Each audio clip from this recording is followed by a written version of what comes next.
Welcome to Vinsha food recipes. ఈరోజు నేను బొబ్బట్లు చేసి చూపించబోతున్నాను. దానికోసం కుక్కర్ తీసుకుని 1 కప్పు శనగపప్పుని యాడ్ చేసుకుని కడిగి తర్వాత దాంట్లోకి 1.5 కప్పు వాటర్ని యాడ్ చేసి 3 విజిల్స్ వచ్చే వరకు మూత పెట్టుకుని 3 విజిల్స్ వేయించుకోవాలి.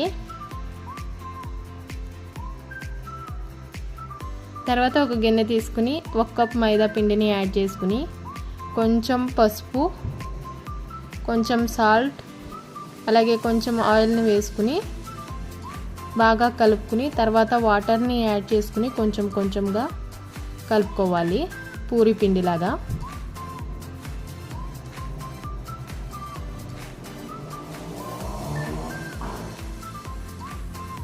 ఇలా మొత్తం అంతా బాగా కలిపి పెట్టుకున్నాక లాస్ట్లో కొంచెం ఆయిల్ వేసుకుని కలిపి పెట్టుకోవాలి సైడ్కి. పిండి మొత్తాన్ని ఇలా కలిపి పెట్టుకోవాలి. ఇప్పుడు కుక్కర్ మూత తీసి చూద్దాం.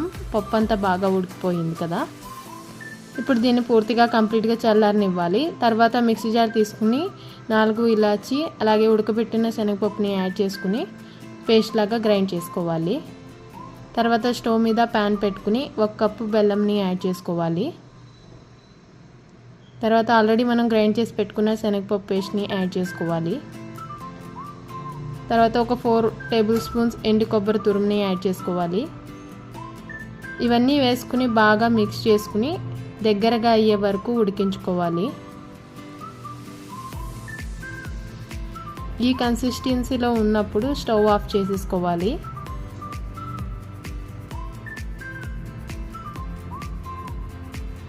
స్టవ్ ఆఫ్ చేసిన తర్వాత కంప్లీట్గా కూల్ అవ్వనివ్వాలి. ఇలా కంప్లీట్గా కూల్ అయిన తర్వాత ఇలా కొంచెం కొంచెంగా తీసుకుని ఉండల్లా చుట్టు పెట్టుకోవాలి మొత్తం అంతటిని.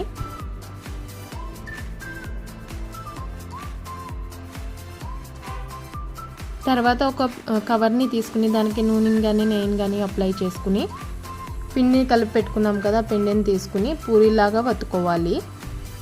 పూరీలాగా స్ప్రెడ్ చేసుకుని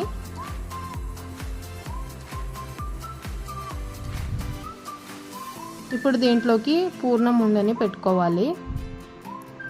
ఇలా ఉండలు చేసి పెట్టుకున్నాం కదా, అది పెట్టుకుని కంప్లీట్గా క్లోజ్ చేసేసుకోవాలి. ఇలా పైన ఎక్స్ట్రా ఉండిన పిండిని తీసేసి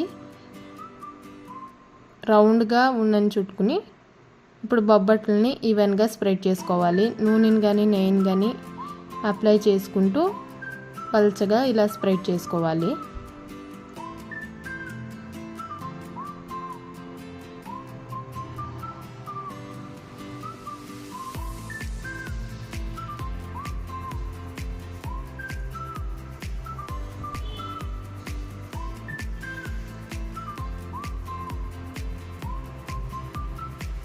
ఇలా మొత్తం అంతా స్ప్రెడ్ చేసుకున్న తర్వాత ఇప్పుడు స్టవ్ మీద ప్యాన్ పెట్టుకుని నెయ్యిని యాడ్ చేసుకుని హీట్ అయిన తర్వాత దాంట్లోకి బొబ్బట్ని యాడ్ చేసుకుని ఈవెన్గా 2 సైడ్స్ వేయించుకోవాలి. లో ఫ్లేమ్లోనే పెట్టుకుని వేయించుకోవాలి. ఇలా ఈవెన్గా 2 సైడ్స్ టర్న్ చేసుకుంటూ వేయించుకోవాలి. అంతే, ఇదే ప్రాసెస్లో మిగతా అన్ని బొబ్బట్లని చేసుకోవాలి. ఇప్పుడు ప్లేట్లోకి తీసేసుకుందాం. అంతే అండి, ఎంతో easy and tasty bobbatlu ready అయిపోయినాయి. ఈ వీడియో కనుక మీకు నచ్చినట్లయితే like, share and subscribe. Thank you for watching.